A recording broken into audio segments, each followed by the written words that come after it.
Di demekê de ku krîza Sûriye kurtir dibû û dengê gel dihat paşguhkirin, 16 cotmeha sala 2011 Rojnameya Ronahî li bajarê Helebê dest bi weşanê kir û daxwazên gel weke bingeha xebatên xwe nas kir. Rojnameya Ronahî bi derfetên kêm dest bi devgera weşangeriyê kir û di meydana ragihandinê de serkeftinên mezin bi dest xistin. Ji rêveberên Rojnameyê Bêrîvan Xelîl behsa xebatên Rojnameyê û planên wan ên ji bo demên pêş dike.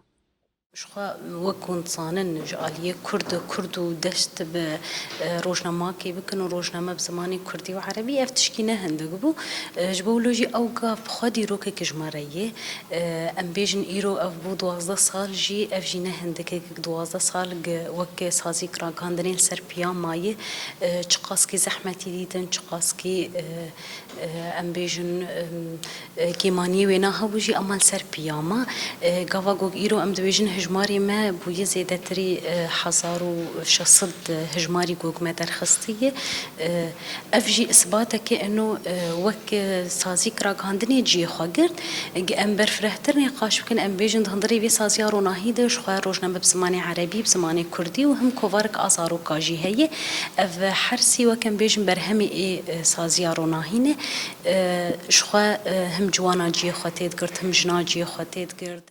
هروها ادیتور روزنامه عبدالرحمن محمد دیار دکه که اوید خطا چاپمنیا آزاد ده بردوام بین.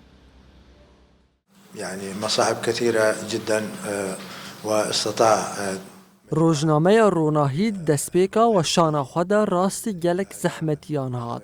لبسایا خباتکارن دلسوز و حسگرنا گل و شانه خود بردوام کرد. روزنامه روناهی خودی لدنگ گل درکت و هلوستن گل کره بینگه خباتین خوین و شانگریه.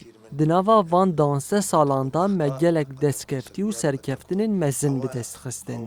نها محزار هجمار درباس کرنه و امه هر دخباتین خوین خطا راکاندن آزاد ده بردوام بین.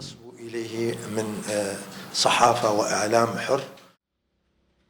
روزنامه روناهی 12 سالین خو تجی دکه او لگوری ریوبرین روزنامه اوید سالا خویا 13 ده ریویتیا خویا راگاندنا دنگی آزادیه بدومینن و بزاوا خویا گشتر بکن.